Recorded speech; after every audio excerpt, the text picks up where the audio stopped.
Bonjour à tous, bienvenue sur le campus Lyon-Tech-Ladois. Merci d'être aussi nombreux aujourd'hui. On a le plaisir de vous inviter sur notre campus pour cette journée porte ouverte. Alors, je me présente, je suis Caroline Vachal, je suis directrice de la communication de l'INSA Lyon. Je vais vous présenter dans un premier temps l'INSA, le groupe INSA, et je suis accompagnée de Catherine Verdu, qui est avec moi, et qui est la directrice du premier cycle, qui vous présentera le premier cycle à l'INSA Lyon et le processus d'admission dans les INSA. Alors, tout d'abord, un peu d'histoire. L'INSA est née en 1957, il y a plus de 60 ans.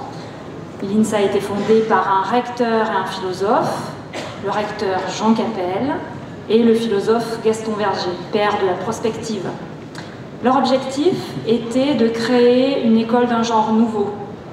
D'abord, il s'agit de créer une école qui forme des ingénieurs qui ne soient pas seulement des brutes de technologie, mais des ingénieurs qui pensent la technologie en prenant compte de leur environnement et des enjeux sociétaux. C'est toute la réflexion autour des humanités comme discipline indispensable à la formation intellectuelle de l'ingénieur. Ensuite, il s'agit de créer une école qui cherche à donner à tous les élèves les mêmes chances réelles en les orientant en fonction de leurs aptitudes au lieu de les laisser entrer dans des établissements qui correspondent à la situation sociale de leurs parents. À l'époque, c'était vraiment une école révolutionnaire qui, toujours aujourd'hui, est fondée sur ces deux piliers, l'humanisme et la diversité. Si l'histoire de notre école vous intéresse, je vous invite à regarder le site 5717.insa-lyon.fr qui parle d'histoire, qui parle de témoignages, voilà, qui est extrêmement intéressant si l'histoire de notre école vous intéresse. On a fêté nos 60 ans, mais c'est aussi les 60 ans de la marque INSA. Donc l'INSA Lyon, premier des INSA, qui a essaimé sur tout le territoire. Sont venus ensuite, après 57, donc en 61, Toulouse, puis Rennes, puis Rouen, puis Strasbourg, puis l'INSA Centre-Val de Loire à Bourges et à Blois, puis l'INSA Euromed à Fès en 2015. On est donc présent sur tout le territoire français, et on est également présent à l'international avec cette INSA Euroméditerranée. Lyon est la plus grande et la plus ancienne des écoles, et les autres sont un petit peu... Toulouse vient ensuite, et les autres INSA sont un peu plus petits. On est donc présent, je l'ai dit, sur tout le territoire. Et on est aussi accompagné de 7 écoles partenaires qui nous permettent qui font partie du processus d'admission. Le groupe INSA, c'est le premier groupe français d'écoles d'ingénieurs. Cela signifie, vous, lycéens, si un jour vous êtes ingénieur INSA, vous pourrez profiter de cet incroyable réseau. 84 000 ingénieurs INSA dans le monde, c'est un réseau dont vous pourrez bénéficier, qui est incroyable. Ce qui fait que notre groupe existe, ce qui nous rassemble, ce sont des valeurs communes que vous voyez ici, une approche originale qui fait notre différence, faite de convictions et d'exigences, qui s'exprime autour de 3 axes fondateurs. D'abord, une formation scientifique pluridisciplinaire, de haut niveau, avec des enseignements d'ouverture en sciences humaines et sociales. Ensuite, des valeurs d'ouverture, sociales et culturelles, pour faciliter, pour favoriser l'accès des élèves méritants de toutes origines sociales, sans distinction aucune, qu'elles soient de conditions physiques, qu'elles soient de nationalité ou qu'elles soient de sexe. Enfin, une éducation humaniste pour former des élèves, des ingénieurs, citoyens, responsables, engagés, solidaires. Ces 3 axes-là, c'est ce qu'on appelle le modèle INSA, c'est ce qui fait que c'est ce qui est visible à Lyon, mais aussi dans tous les INSA. C'est ce qui fait qu'on se ressemble. Revenons maintenant plus précisément sur la formation à l'INSA Lyon. L'INSA Lyon, c'est une école pluridisciplinaire qui forme et qui diplôme plus de 1000 ingénieurs par an dans 9 spécialités de formation. Elle forme également des masters spécialisés et des docteurs. C'est une école ouverte sur le monde extérieur, avec des stages en entreprise tout au long de la scolarité, des projets en lien avec le monde industriel, et une activité recherche très intense. La formation INSA, elle intègre, je l'ai dit, les sciences humaines et sociales.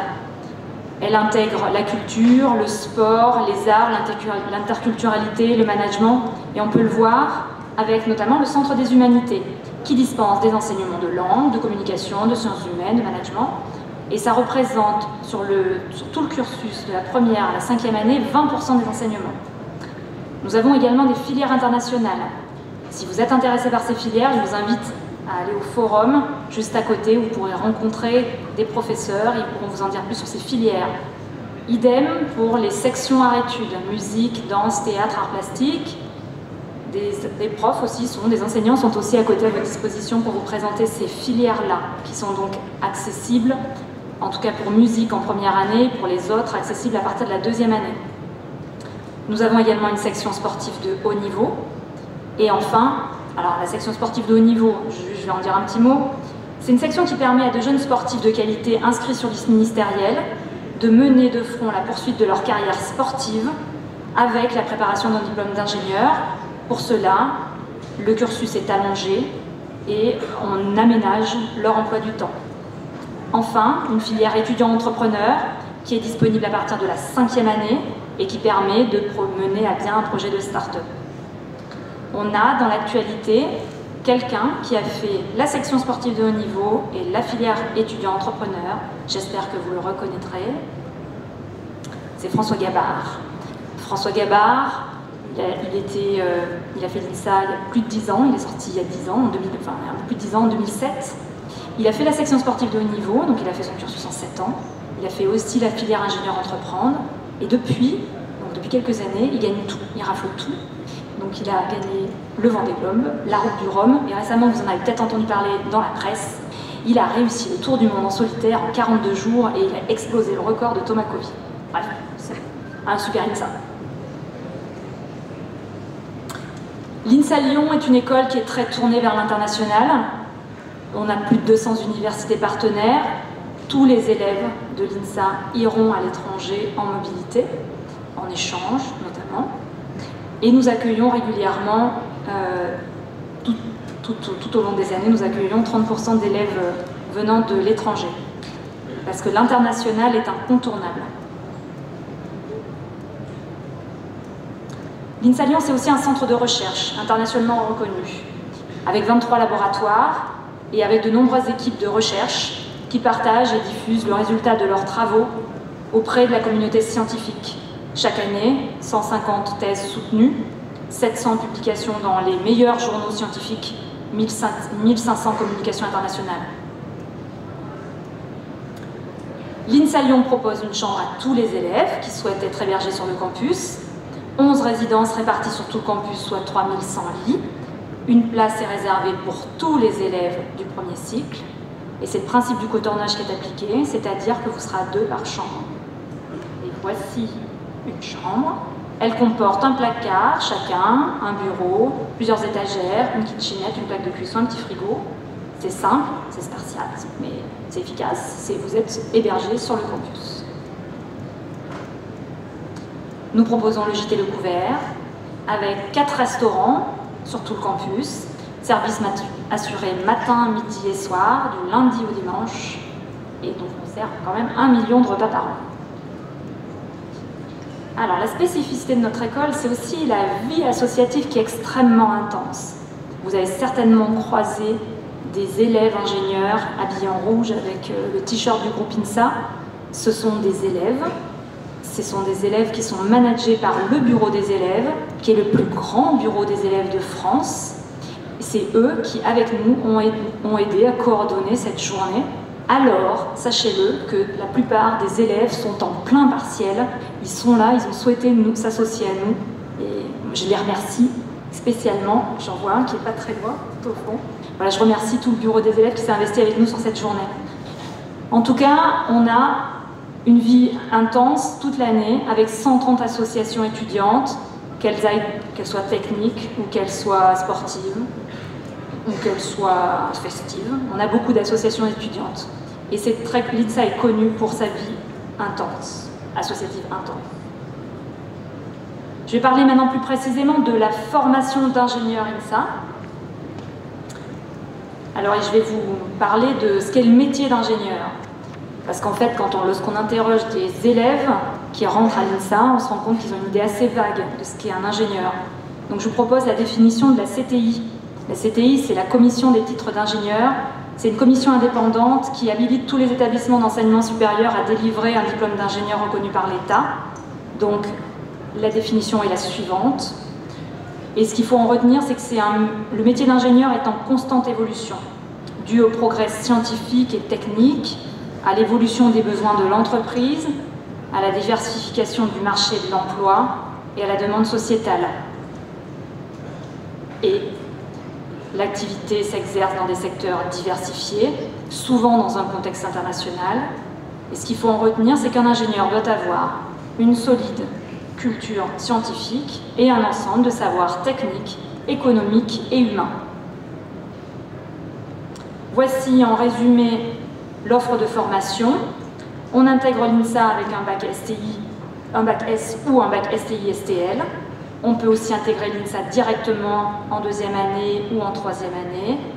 Si on intègre l'INSA en troisième année, on n'a pas du coup intégré le premier cycle, mais on rentre directement dans un département de spécialité qui sont cités ici.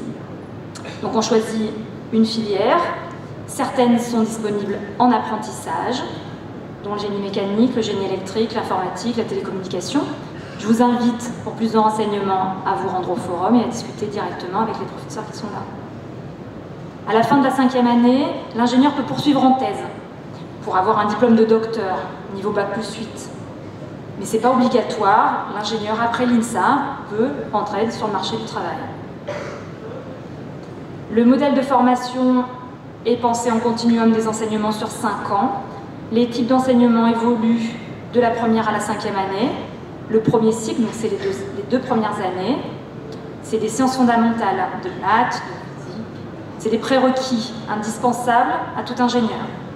Au second cycle, à partir de la 3e année, vous allez avoir plus de sciences appliquées en fonction de la spécialité que vous aurez choisie. Et une part importante est donnée aux sciences humaines et sociales, au sport, au stage, au projet. Et c'est la même, je l'ai dit tout à l'heure, de la première à la 5e année.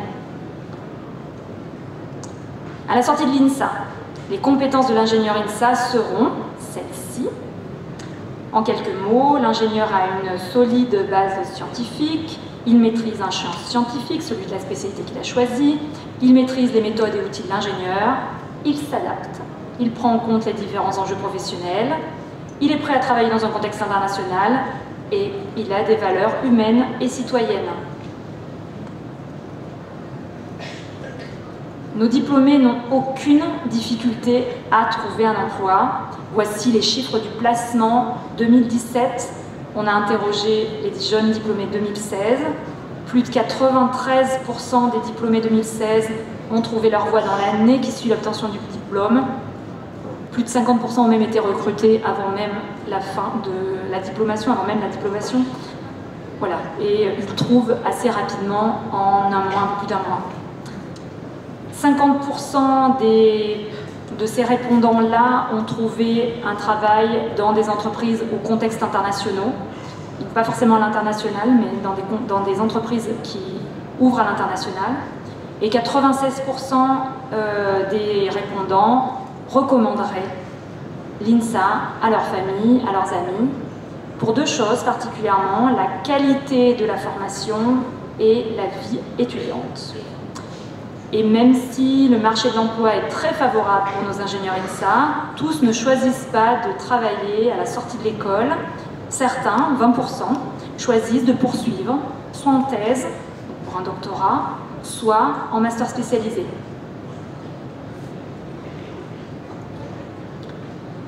Si vous souhaitez voir ce que sont devenus certains de nos INSA, on vous propose ce site qui s'appelle insastories.fr. Vous y découvrirez des parcours classiques, des parcours plus atypiques.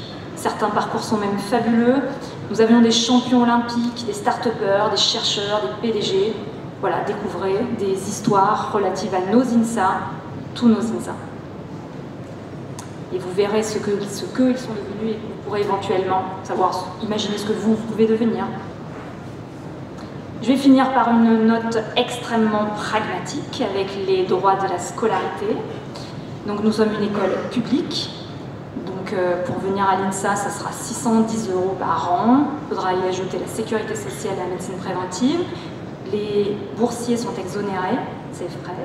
Si vous logez dans les chambres des résidences en chambre double, il faudra compter 250 € par mois. Si vous choisissez de manger sur le campus, selon le forfait que vous choisirez, il faut compter entre 170 et 200 € par mois. Et pour les sections artistiques et sportives, il faudra prévoir un petit supplément. Je vous invite à regarder le site insa-lyon.fr pour plus d'informations. Je vous remercie de votre attention et j'accueille Catherine Verdu.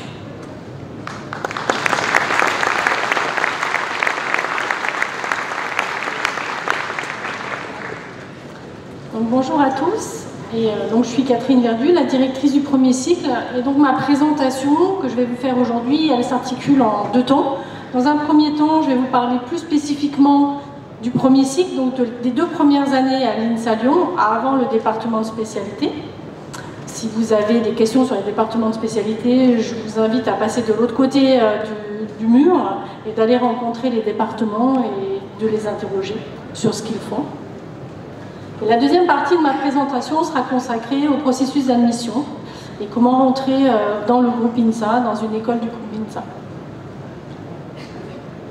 Alors, le premier cycle à l'INSA, en 2018, donc en septembre 2018, le 17 septembre exactement, nous accueillerons notre 62e promotion. Et avant de vous décrire un petit peu ce que sont les études à l'INSA de Lyon et au premier cycle, je vais vous brosser le portrait de notre 61e promo, donc celle qui est rentrée en septembre cette année, et vous montrer qu'effectivement c'est une promo, comme les promos précédentes d'ailleurs, une promo qui est très diversifiée, très diverse, qui est très ouverte. Donc, bien sûr, vous voyez, on a accueilli en septembre 896 nouveaux étudiants, et parmi ces 896 étudiants, la grande majorité ont suivi un cursus standard. Ils ont eu un bac S, donc en France ou dans une école française, même à l'étranger. Donc ils étaient autour de 700, mais pas que. On s'aperçoit qu'on a accueilli aussi des bacheliers technologiques, des bacs STI 2D, STL. Ils sont au nombre de 25. On accueille aussi beaucoup d'étudiants qui proviennent d'ailleurs, d'horizons divers, avec des formations diverses, puisqu'on accueille des étudiants avec un bac international, des bacs franco-allemands, des bacs européens, mais aussi d'autres bacs ou formations équivalentes au baccalauréat à l'étranger, un petit peu partout dans le monde. Et on a accueilli à la rentrée 234 étudiants de nationalité étrangère, ce qui représente 26% de notre population de première année, donc plus d'un quart de nos étudiants ont une nationalité étrangère et proviennent de 45 pays différents. On est aussi diversifié du point de vue mixité. Si vous regardez, on a accueilli 367 filles, soit 41%. C'est un chiffre qui est à peu près constant depuis 2-3 ans. On aimerait l'augmenter encore, mais on peut être fier de ce chiffre-là, parce que pour une école d'ingénieurs, c'est assez remarquable d'avoir à l'entrée autant de filles. Et enfin, on accueille aussi des étudiants, donc on l'a dit, on a une section sportive de haut niveau, donc on a 27 étudiants sportifs de haut niveau dans nos murs au premier cycle. La diversité, c'est aussi la diversité sociale. Donc, on a vu la diversité en termes de nationalité, mixité des genres, c'est aussi la diversité sociale, puisqu'on a à peu près 20% de nos élèves qui sont des élèves boursiers. Et enfin, à l'INSA de Lyon, on a une expérience de plusieurs années pour accueillir des élèves en situation de handicap. On a une cellule handicap. Donc on est capable de s'adapter à toute situation et de faire en sorte que tout élève, quel que soit son handicap, puisse suivre une formation la plus adaptée à son problème et puisse arriver jusqu'au bout de ses études. Quand je parle de handicap, je parle de handicap permanent, mais aussi de handicap temporaire. Donc voilà cette promotion. Alors comment sont répartis? Presque 900 élèves. Bon, on ne va pas faire des amphis à 900. Là, vous êtes nombreux, mais on ne fera pas des amphis avec autant de monde en face de nous.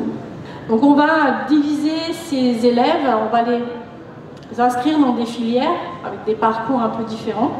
Donc la première filière, qui est la filière la plus importante en nombre, c'est la filière classique. Donc cette filière classique accueille des étudiants qui ont un bac S. Et donc dans cette filière classique, à peu près 500 élèves ils sont répartis en lanières qui sont elles-mêmes subdivisées en groupes. Donc le groupe, c'est ce que nous on appelle le groupe classe. Donc on est avec 24. En face de nous, on a 24, 25 élèves pour faire nos travaux dirigés, nos travaux pratiques. Et en amphi, parce qu'on a quand même des cours d'amphi, puisqu'on est dans le supérieur, ces cours d'amphi se font au niveau de la lanière ou de la filière. Donc ça signifie qu'on a au maximum devant nous 100 élèves. Donc on a cette filière classique, on a des filières internationales. Je vais revenir plus en détail sur comment sont constituées ces filières internationales. Donc on en a 4.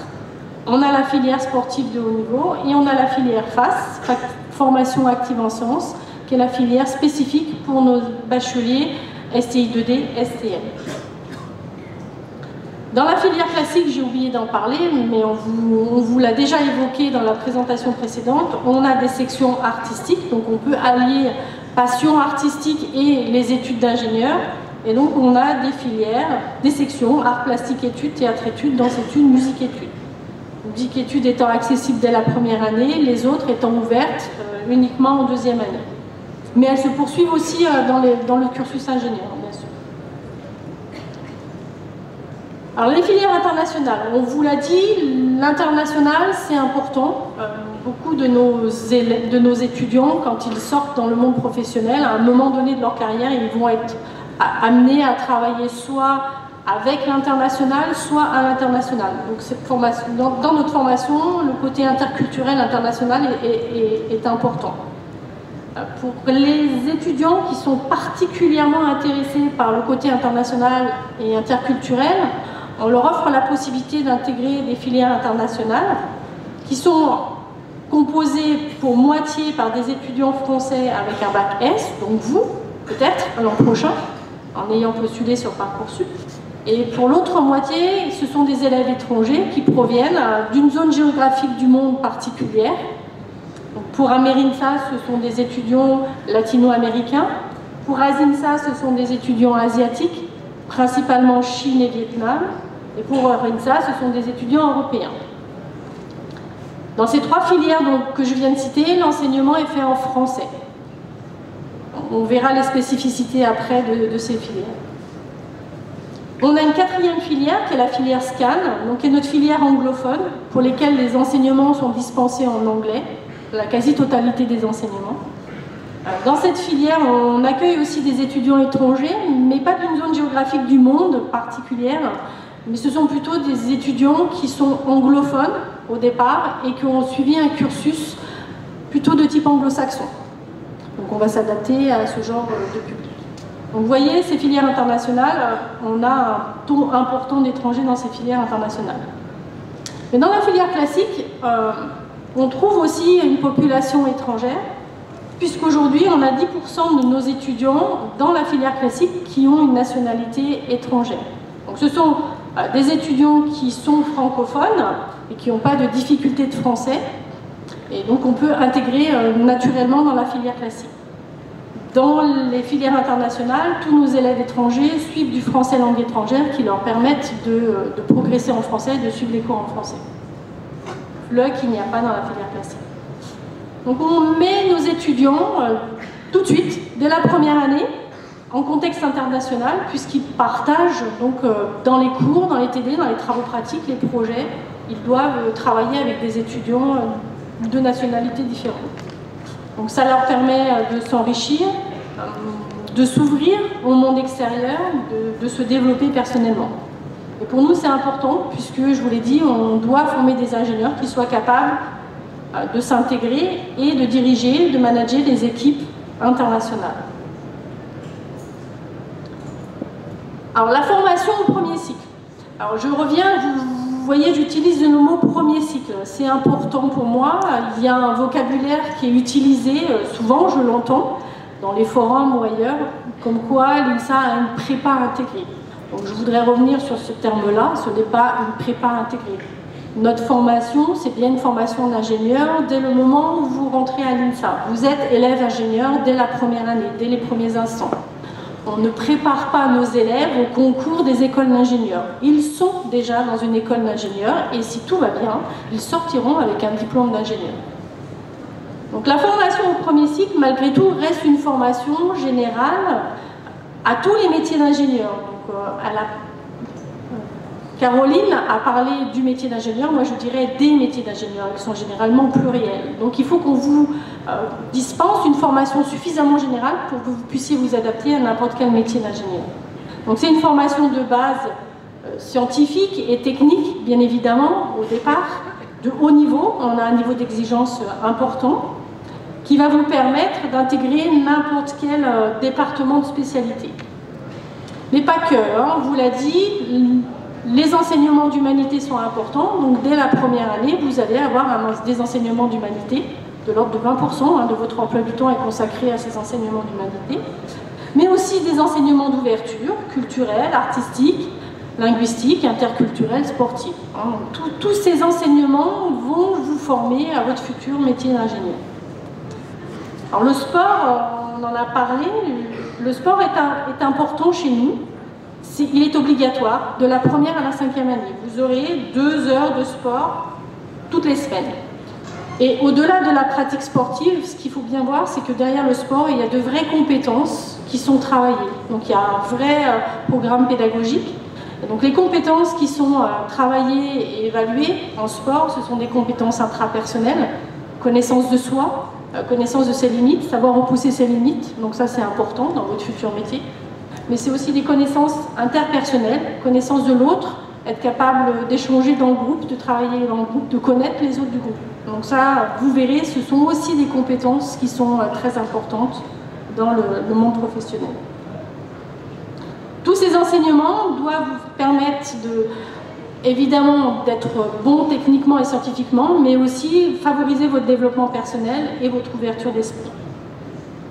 Ces enseignements, ils sont dispensés de manière relativement traditionnelle pour une part, donc vous aurez des cours d'amphi, vous aurez des travaux dirigés, mais vous aurez une grosse part de vos enseignements qui seront sous forme de travaux pratiques, donc vous allez quand même toucher du concret, et vous aurez des projets. Et des projets, vous en aurez dès la première année. Alors oui, l'enseignement par mode projet va monter en puissance au fur et à mesure, donc en 2e année, en 3e année, et encore plus en 5e année, mais vous en aurez dès la première année.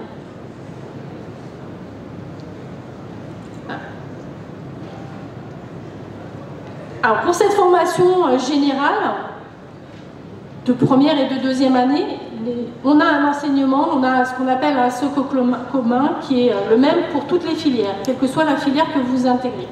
Donc déjà, du point de vue scientifique et technique, vous aurez bien sûr des mathématiques, des outils mathématiques pour les sciences de l'ingénieur, de la physique, de la mécanique, de la thermodynamique, de la chimie, de l'informatique.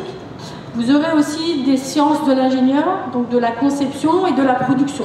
Donc, forcément, vous allez tous passer par l'atelier d'usinage et vous allez tous créer de vos mains une pièce ou un système. Dans le domaine des humanités, le socle commun, ce sont des cours de culture, sciences et société. Donc, vous n'aurez plus de français à proprement parler. Vous aurez plutôt un enseignement qui est là pour vous aider sur progresser sur l'argumentaire, progresser et vous positionner, vous en tant qu'individu, en tant qu'élève ingénieur, en tant que futur ingénieur dans la société, quel est votre rôle, quelle est votre position. Vous posez un certain nombre de questions de ce type-là. Développer votre esprit critique aussi, c'est important. Vous aurez bien sûr une langue vivante, donc vous avez une langue vivante obligatoire, qui est l'anglais principalement, puisque c'est la langue la plus utilisée à l'international. Bien sûr, si vous êtes excellent en anglais, presque bilingue, vous serez dispensé d'anglais et vous pourrez faire une autre langue. Mais a priori, c'est l'anglais. Et enfin, j'en ai déjà parlé, du sport. On va vous enseigner aussi certains outils et méthodes de l'ingénieur, comme les outils numériques. Le numérique aujourd'hui a pris beaucoup de place et il en prendra encore plus dans les années futures. Et la recherche documentaire, parce qu'on essaye de travailler avec vous des compétences informationnelles qui sont aussi très importantes dans votre futur métier en tant qu'ingénieur. Enfin, on a parlé de matières particulières, mathématiques, chimie, etc. Malgré tout, on essaye de développer, et ce dès les premières années, première et surtout en deuxième année, des enseignements transversaux, pluridisciplinaires, pour vous montrer qu'il n'y a pas de cloisonnement, que vous, en tant qu'ingénieur, il faudra prendre un problème sous tous ses aspects, essayer de croiser tous les regards, qu'ils soient des regards du côté des humanités, mais aussi plusieurs disciplines. Vous aurez peut-être à croiser plusieurs disciplines.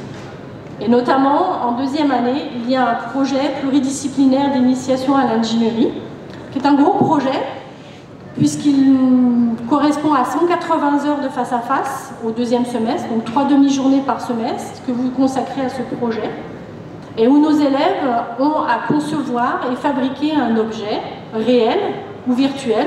Donc derrière virtuel, ça peut être un logiciel, ça peut être un service, etc.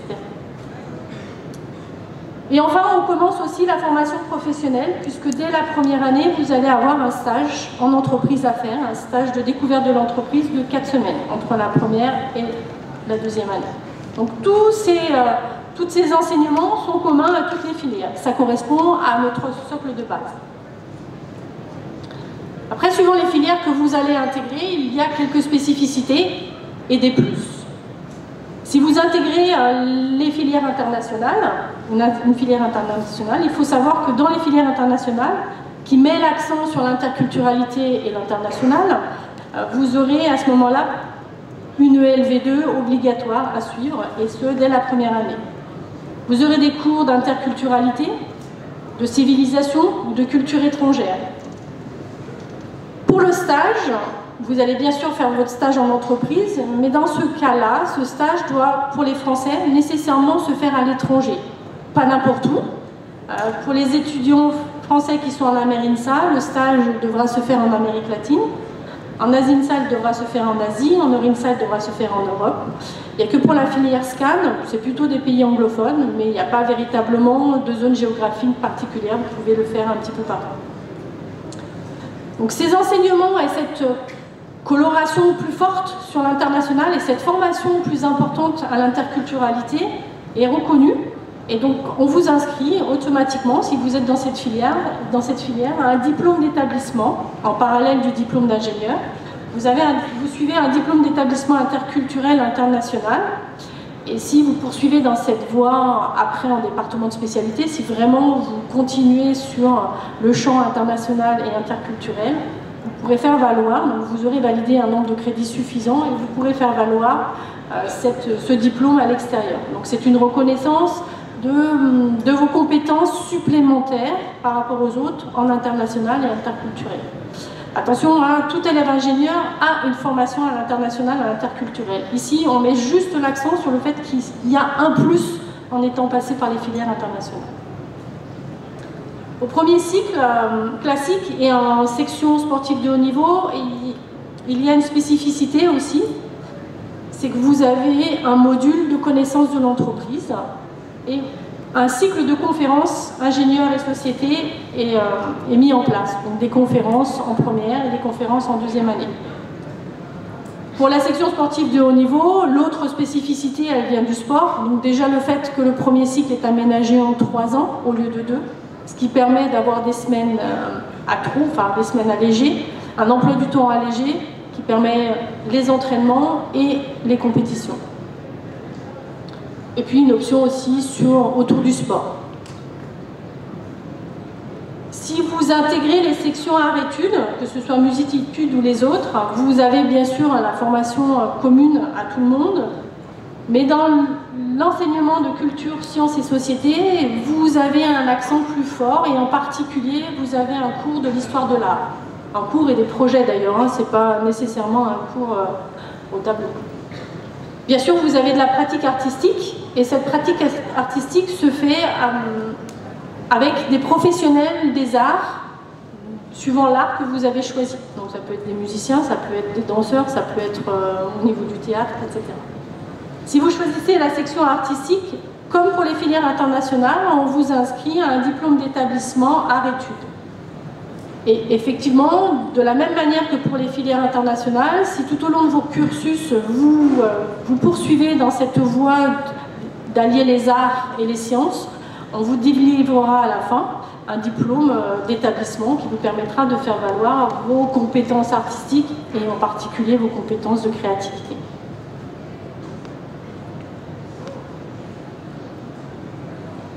Alors, on va en parler après, mais on l'a déjà dit, donc c'est une formation en 5 ans.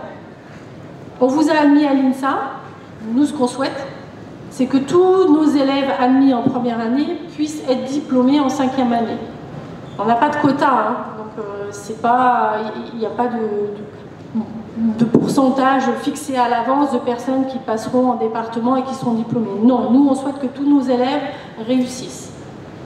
Donc pour cela, outre la sélection qu'on a fait à l'entrée, hein, puisque vous avez vu, je vais vous le présenter après, dans le processus d'admission, on fait un choix parmi les candidats.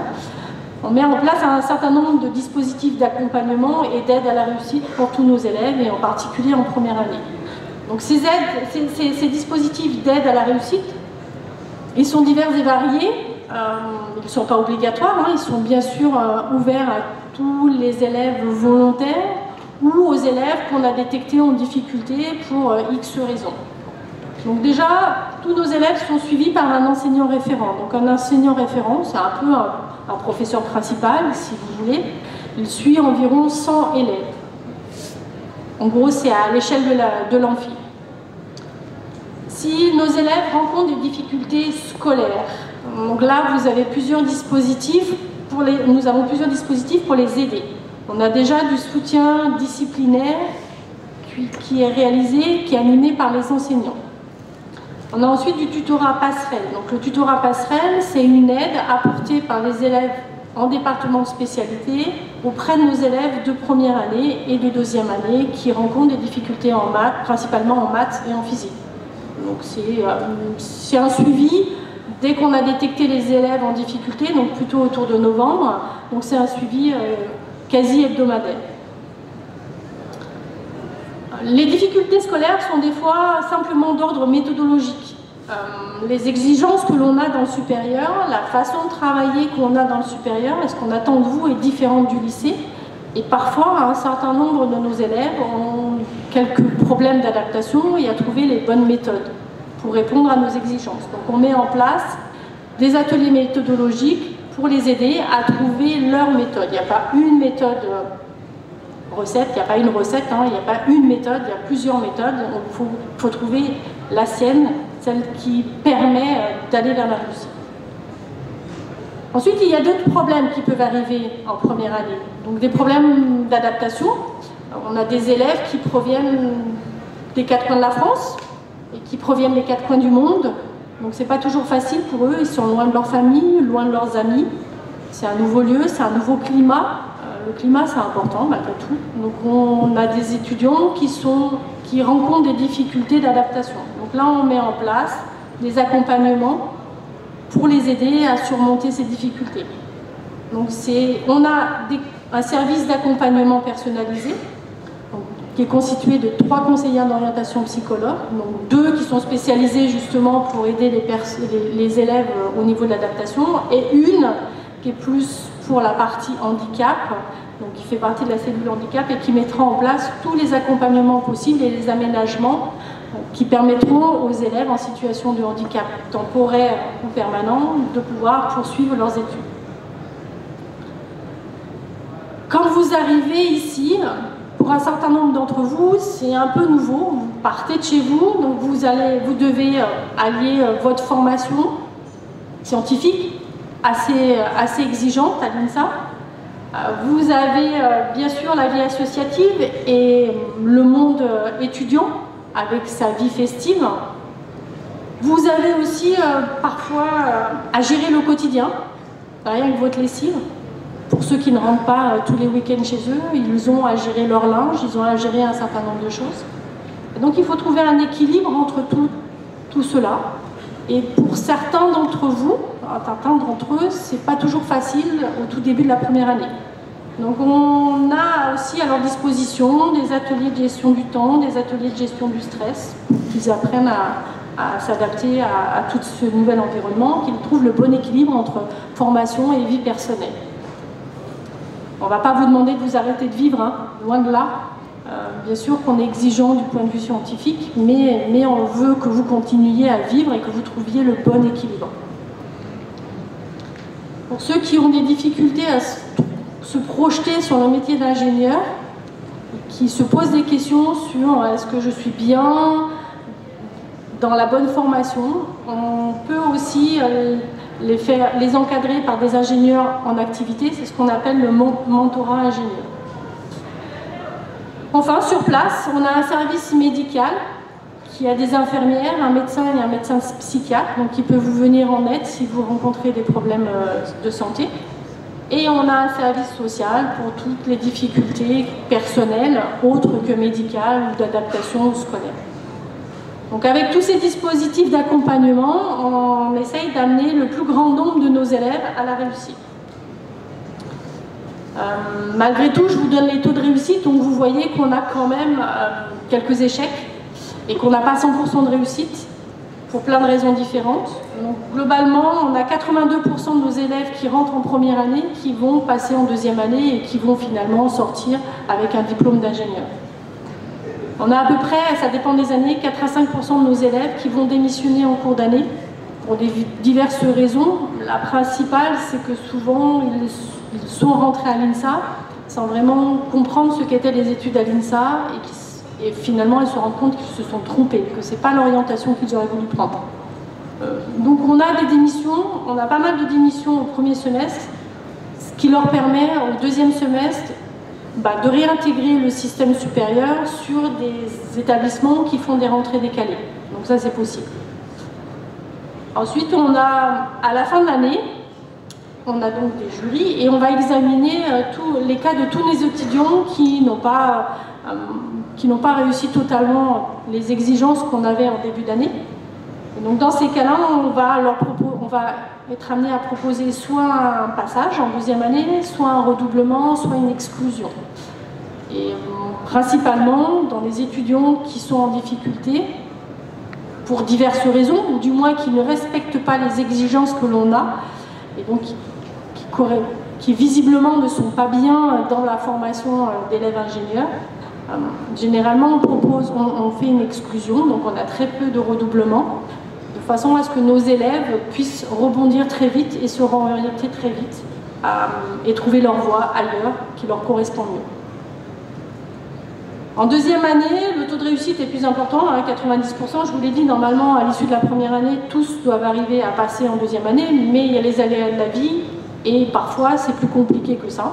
Donc on a quelques élèves qui redoublent, quelques élèves qui démissionnent et quelques élèves qu'on exclut. Donc voilà un petit peu le taux de réussite. Donc il est de 80 à 90%, 90% à l'issue de la deuxième année. J'en ai pas parlé, mais pour évaluer nos élèves, pour bien les connaître, le mode d'évaluation à l'INSA, c'est un mode d'évaluation de contrôle continu.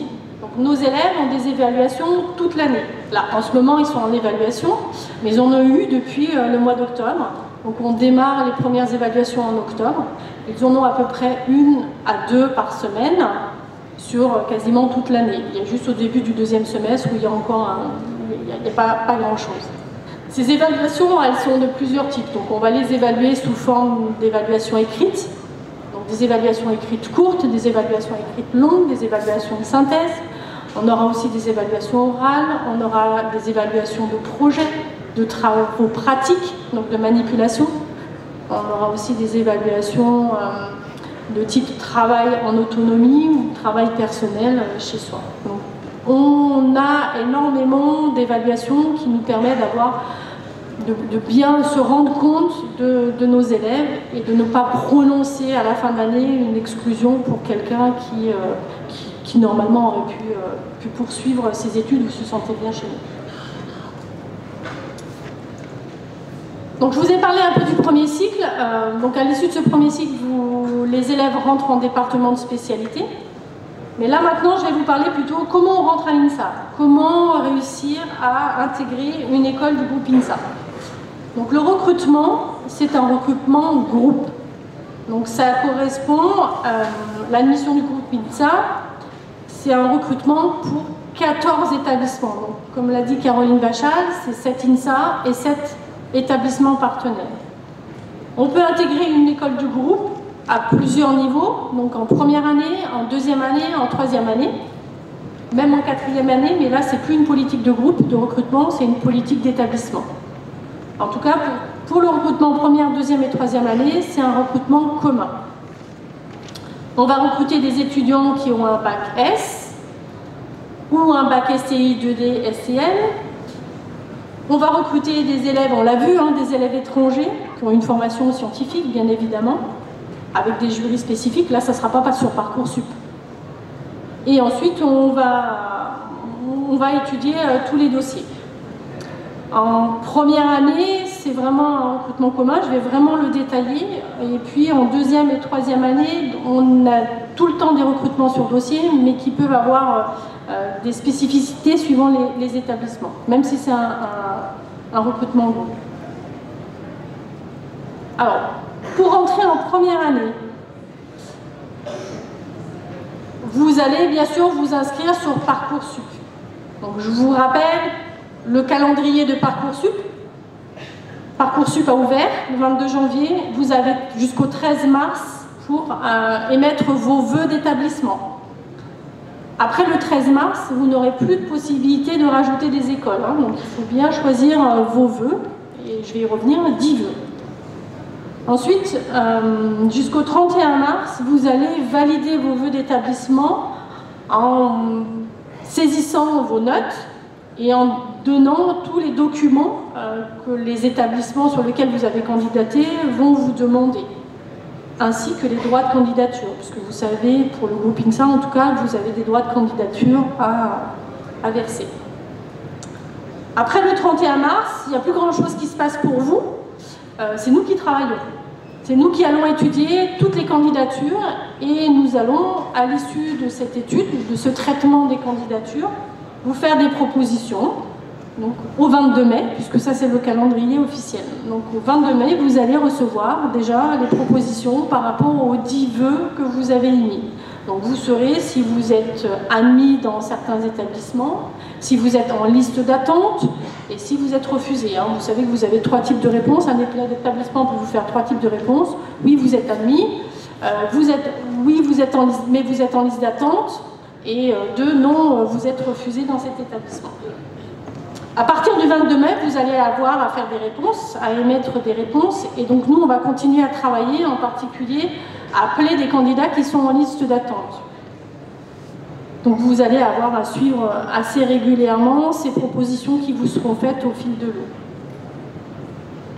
Et après va rentrer une phase d'inscription dans les différents établissements où vous avez été admis et que vous avez accepté, pour lesquels vous avez accepté l'admission. Alors, je vous invite, si vous ne l'avez pas déjà fait, à aller voir le site de Parcoursup. Il est bien fait, donc il est assez clair et vous pourrez obtenir pas mal d'informations. Pour le groupe INSA, ce qu'il est important de retenir, c'est que vous allez faire un vœu groupe. Même si on a 14 établissements dans notre processus de recrutement, vous ne faites qu'un vœu. Donc c'est un vœu groupe. Et avec derrière ce vœu groupe, vous aurez des sous-vœux. Et vous en avez donc 14 sous-vœux. Vous pourrez choisir tout ou partie des établissements du groupe INSA. Soit 1, soit 2, soit 10, soit 14. Ce qui est important de retenir pour vous, c'est que ces 14 sous-vœux ne sont pas comptabilisés dans les 20 sous-vœux qui existent pour les autres types de regroupements groupés. On a dû vous dire 10 vœux, 20 sous-vœux. Nous, les 14 sous-vœux, ils ne sont pas comptabilisés dans les 20. Donc vous pouvez faire 20 sous-vœux ailleurs. Ça ne pose pas de problème. Pour candidater au groupe INSA, il suffit de rentrer sur une des écoles du groupe et automatiquement, ça va vous donner accès à la sélection de tous les établissements du groupe INSA. Donc vous pouvez taper INSA Lyon et puis vous allez trouver tous les établissements du groupe INSA. Donc vous pourrez les étudier et voir les établissements qui vous intéressent. Moi, je vous conseille, si vous êtes vraiment intéressé par une école d'ingénieur, de mettre les 14 vœux, puisque de toute façon, ça ne vous prend pas de sous-vœux ailleurs. Donc, il n'y a aucun problème. Même si vous candidatez sur plusieurs établissements ou la totalité des établissements du groupe INSA, vous n'avez un seul dossier à saisir, puisque c'est un recrutement commun. Donc on va étudier votre candidature pour l'ensemble des établissements du groupe sur lequel vous avez candidaté. Alors, si on s'intéresse maintenant au bachelier S. Au niveau du bachelier S, nous avons 3 viviers. Nous avons un premier vivier qui correspond au bac SSI, toute spécialité, toute option. On a un deuxième vivier qui est le bac SSVT avec option mathématiques, spécialité physique-chimie, spécialité informatique et spécialité sciences du numérique. Et le troisième vivier correspond au bac SSVT avec spécialité sciences de la vie et de la terre. Donc chaque vivier est étudié de manière indépendante et vous êtes interclassé dans un seul vivier. Donc si vous faites un bac SSI, vous allez être comparé aux autres élèves candidats de ce vivier SSI. Vous ne serez pas comparé aux candidats SSVT. Donc en gros on fait 3 interclassements qui correspondent à ces 3 viviers. Alors comment on réalise cet interclassement? On réalise cet interclassement sur les bases du dossier scolaire et sur l'environnement scolaire. J'y reviendrai après pour détailler un petit peu comment on calcule tout ça. À partir de cet interclassement, on va faire un traitement. On a environ, l'an dernier, on avait à peu près 15 000 candidatures. Et parmi ces 15 000 candidatures, tout établissement confondu, on va appeler les 4900 premiers classés, donc les 4900 premiers vont être conviés à un entretien. Et cet entretien, il est bien sûr non obligatoire et non sélectif. Il n'est pas du tout éliminatoire, il n'est pas du tout déclassant. C'est-à-dire que si vous êtes dans les 4900 premiers, vous restez dans les 4900 premiers, même si vous ne venez pas à l'entretien. Et même si l'entretien, vous avez l'impression qu'il ne s'est pas très bien passé. Ce n'est pas très grave. Cet entretien est juste là pour, d'une part, vous faire encore mieux connaître les INSA, pour que vous fassiez un choix encore plus éclairé. Il est aussi pour nous de discuter avec vous et de vous connaître, vous en tant que candidat, qui vous êtes, pourquoi vous postulez à l'INSA, quels sont vos centres d'intérêt, comment vous vous projetez sur le futur métier d'ingénieur, comment vous vous projetez sur vos études, quelle est votre ouverture au monde extérieur, etc. Donc c'est vraiment un entretien, discussion plutôt, entre vous et 2 examinateurs qui sont un enseignant et soit un psychologue, soit un ingénieur. Donc à l'issue de cet entretien, vous allez avoir une note et cette note va vous permettre de vous reclasser à l'intérieur des 4900 premiers. Mais elle ne va pas vous éliminer et elle ne va pas vous déclasser. Si vous n'êtes pas parmi les 4900 premiers, que vous n'êtes pas appelé à l'entretien, ça ne veut pas dire pour autant que vous n'aurez pas de possibilité, que vous ne serez pas admis dans une école du groupe.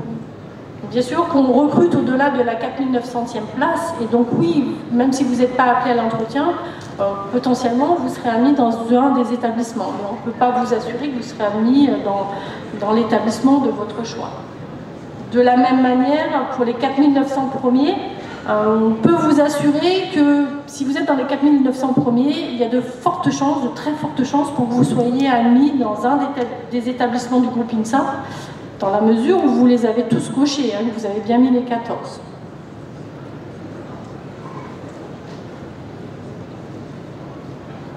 À l'issue de ce classement qu'on a fait sur le dossier scolaire et sur l'environnement, de l'entretien, au 22 mai, on vous fera une proposition, et cette proposition, elle sera oui, on vous admet dans tel établissement. Vous allez recevoir une proposition de toute façon pour tous les établissements sur lesquels vous avez candidaté. Donc si vous avez candidaté à l'INSA de Lyon, à l'INSA de Toulouse, à l'école à Valenciennes, vous allez recevoir 3 propositions distinctes, qui peuvent être pour les 3 oui, ou qui peuvent être pour certaines oui et d'autres en liste d'attente, etc. Et puis vous pouvez aussi recevoir une réponse non, auquel cas vous serez refusé. Ça c'est sur Parcoursup. Donc comment on va choisir nos élèves? Donc déjà sur le dossier scolaire, on prend en compte les notes, les moyennes de maths, physique, LV1, LV2 et français de votre année de première, des 3 trimestres de votre année de première. On prend ensuite les notes de maths, physique, LV1, LV2, des 2 premiers trimestres de terminale. On va prendre en compte le 3e trimestre, puisque en général, quand vous rentrez vos notes, le 3e trimestre, ça ne va pas commencer. Ces notes, on ne les prend pas telles quelles. On vous dit ce sont des notes harmonisées. Alors comment on les harmonise? On va vous situer par rapport au niveau de la classe. Donc on va regarder votre moyenne et on va la situer par rapport à la moyenne de classe et par rapport à la moyenne du meilleur de classe. Si vous vous rapprochez de la moyenne de classe, vous allez avoir un coefficient qui va tendre vers 0. Si vous vous rapprochez de la tête de classe, vous allez avoir un coefficient qui tend vers 1. Donc, ce qui nous permet de nous prendre en compte parce qu'un 12, on sait bien, un 12 ou un 15, on sait bien que ça n'a pas la même signification suivant que vous êtes dans tel établissement ou dans tel autre établissement. Donc, nous, c'est important de vous situer dans la classe. Et ensuite, c'est important aussi de vous situer. Donc, ça, c'est les notes, ce qu'on appelle les notes harmonisées. Ensuite, on va tenir compte de l'environnement scolaire. Donc, on va tenir compte d'un certain nombre d'éléments qui sont à notre disposition. Donc l'appréciation du niveau de classe qui est donné par le proviseur de votre établissement et qui est un élément qui est disponible sur la fiche à venir. Et on prendra aussi le taux de mention très bien obtenu, donc quand on l'a, le taux de mention très bien obtenu par le lycée, qui permet de calculer un taux d'environnement. Donc on va avoir 2 notes. On va calculer 2 notes pour chaque candidat, une note où on tient compte que du dossier scolaire et on calcule une note où on tient compte à la fois du dossier scolaire et à la fois de l'environnement scolaire. Et on prend en compte la note qui est la plus favorable à l'élève. Si vous êtes dans un très bon lycée et que l'environnement scolaire vous est très favorable, donc oui, on va le prendre en compte. Si vous êtes dans un lycée plus populaire, je vais dire, du coup, souvent cet environnement scolaire n'est pas favorable à l'élève, donc on ne le prend pas en compte, on prend que son dossier scolaire. Donc c'est à partir de ces notes-là qu'on fait notre interclassement.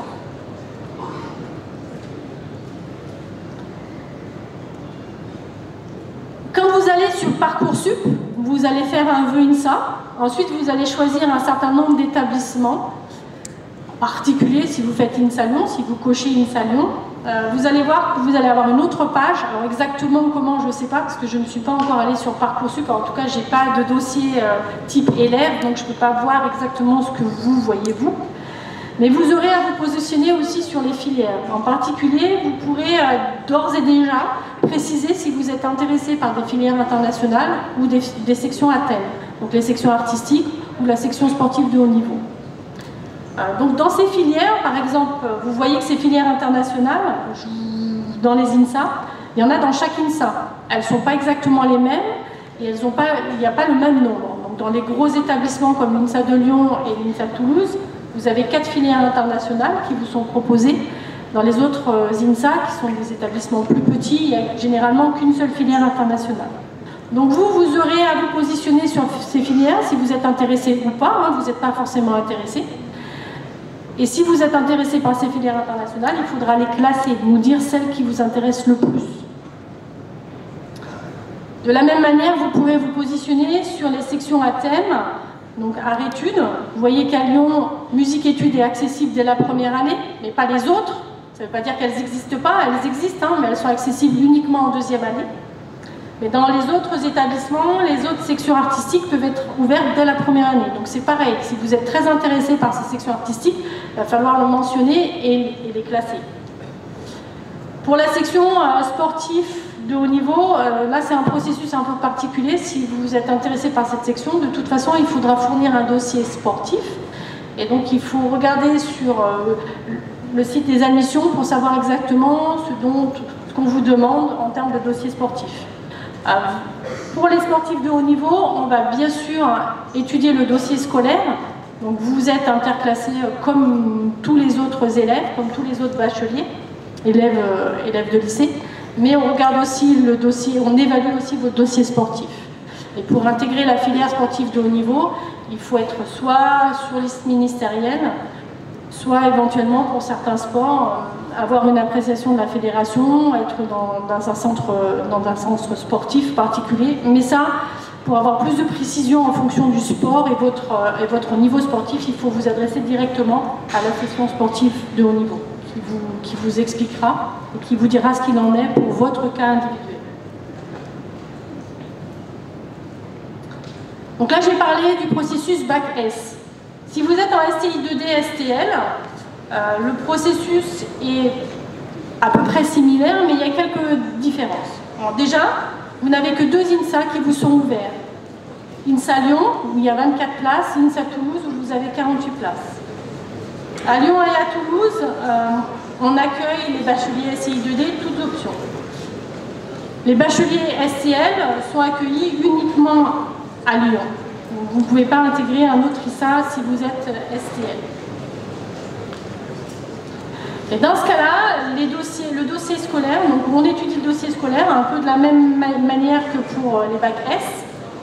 Simplement, au niveau des notes qui sont prises en compte, c'est maths, physique, anglais, qu'elles soient LV1 ou LV2. Pour nous, c'est l'anglais qui est important et le français. Là où il va y avoir une différence importante, c'est au niveau de l'entretien. On va appeler les 150 à 200 premiers à passer un entretien, et cet entretien est sélectif. Donc, à l'issue de cet entretien, vous pourrez être refusé dans les INSA ou vous pourrez poursuivre le concours sur Parcoursup. En tout cas, vous serez informé sur Parcoursup. Les étudiants qui sont STI 2D, STL, les élèves de ces bacs-là, n'ont pas la possibilité d'intégrer une filière internationale ou une section à thème, puisqu'ils intègrent une filière qui leur est spécifique et la filière formation active en sciences, avec une pédagogie adaptée qui leur permet de suivre correctement les études à l'INSA. Donc voilà pour l'admission en première année. On a de l'admission en deuxième, troisième et quatrième année. Donc je ne sais pas s'il y en a dans la salle, mais je vais en dire 2 mots. Donc vous pouvez intégrer l'INSA en deuxième année. Les candidatures, là, du coup, c'est pas sur Parcoursup, hein, c'est une candidature spécifique. Donc vous allez directement sur le site des admissions groupe INSA. Les candidats qui sont éligibles pour une admission en deuxième année sont des candidats qui ont bien sûr fait un bac scientifique, on est d'accord, et qui ont suivi une licence en première année, une première année de CPGE scientifique, une première année d'école d'ingénieur française ou une première année d'études supérieures scientifiques dans un établissement français. Pour les licences, pour ceux qui ont suivi une licence sur un L1 à l'université, attention, c'est une année scientifique, mais en dehors du domaine de la santé. Hein. Si vous êtes en licence médecine, vous ne pourrez pas intégrer l'INSA en deuxième année. Donc tous les établissements recrutent en deuxième année et vous avez une procédure d'admission qui est sur dossier et éventuellement aussi sur entretien. Pour le dossier, on tient compte des notes et des appréciations obtenues au baccalauréat et lors de votre première année dans le supérieur, ainsi que d'une lettre de motivation. En troisième année, il y a des admissions possibles en troisième année. Donc ça, c'est pareil, les candidatures sont du 20 janvier au 20 mars. Vous pouvez rentrer en troisième année si vous êtes détenteur d'un DUT ou d'un BTS, d'une licence, niveau L2 ou L3, de 2 années de CPGE, de 2 années d'une école d'ingénieur française ou de 2 années d'un diplôme scientifique à l'étranger. Là, pour le coup, pour les conditions d'admission, il faut vous rapprocher du groupe INSA et des spécialités que vous voulez intégrer, puisque vous ne pouvez pas candidater sur toutes les spécialités. Et suivant les spécialités, on va ouvrir sur tel ou tel établissement, c'est telle ou telle formation. Voilà pour la troisième année. Je pense que vous pouvez rencontrer les départements, donc vous pouvez leur poser les questions si vous êtes intéressé par une admission en troisième année. C'est pas négligeable, hein. On a à peu près 20% de nos élèves dans le département qui ont intégré l'INSA en troisième année. Vous pouvez aussi faire une formation d'ingénieur par apprentissage.